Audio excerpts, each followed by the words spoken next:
But I have to just get used to going live. I mean, taking video and editing is just going to take too long. And I have to just get used to whatever comes out of going live. So I've been wanting to give a studio tour, and this is probably the best way to do it, is just show you my studio. So I come upstairs, and there's a mix of old and new things going on. But I have space for storage, paintings, and wood for soon-to-be paintings, and a whole group of found object portraits that were intended for the Detroit Artist Ball this year, but like everything else got canceled. But they still live here in the studio. A lot of fun with these, just various things, and like a poured resin over the top.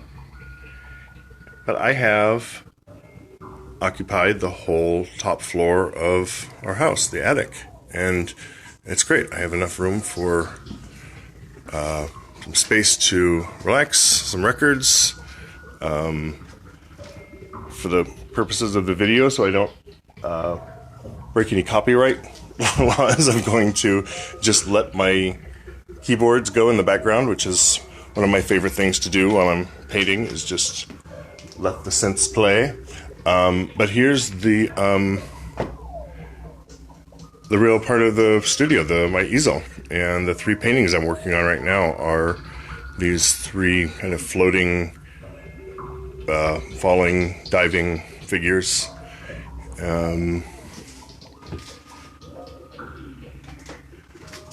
My palette, old, kind of broken glass palette, and underneath a metal tray from Drake's, little detail I love, and a whole group of small paintings I'm working on right now.